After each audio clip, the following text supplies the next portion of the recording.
कंधे के अंदर तकलीफ़ आना या फिर सारी रात कंधे को दबाते रहना, ये उस सूरत में हो सकता है कि जब आपका कंधा जाम होता है। मेनली जो वजूहात होती हैं वो 3 होती हैं। एक तो अगर आप की हिस्ट्री में है कि आप डायबिटिक हैं, आपको शुगर है, या फिर अगर आपको कोई चोट लग गई है, गिर गया है, दिल का मसला है, आपका कोई अंजाइना का इशू है, आपका अगर आपको कोई स्टंट पड़े हुए हैं दिल में, तो इस वजह से भी आपको जो है वो कंधे के अंदर मुसलसल तकलीफ़ आ सकती है और आपके कंधे की रेंजेस कॉम्प्रोमाइज़ हो जाती हैं। आपको कंधा ऊपर की तरफ उठाने में, पीछे की तरफ ले जाने में मुश्किल होती है, आपका कंधा जाम हो जाता है, जिसे फ्रोजन शोल्डर या एडहेसिव कैप्सुलाइटिस भी कहा जाता है। अब इस सूरत हाल के अंदर ये चीज़ें ज़रूरी होती हैं कि आप इसको समझें कि इसका ट्रीटमेंट प्लान क्या होना चाहिए। अगर आप इसको मेडिकेशन के थ्रू हल करने की कोशिश करेंगे तो ये कभी भी नहीं होगा।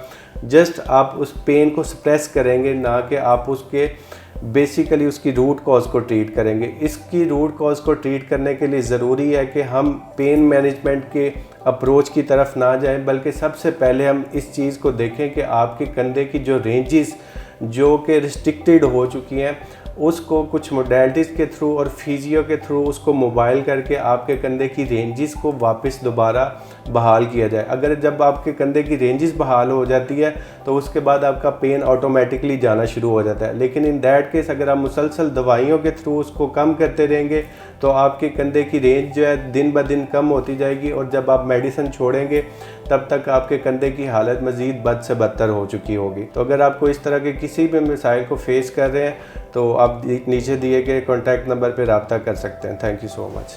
अच्छी सेहत एक नेमत है। आज ही एक एक्सपर्ट डॉक्टर के साथ ऑनलाइन अपॉइंटमेंट बुक करें और सेहतमंद जिंदगी की तरफ पहला कदम उठाएं।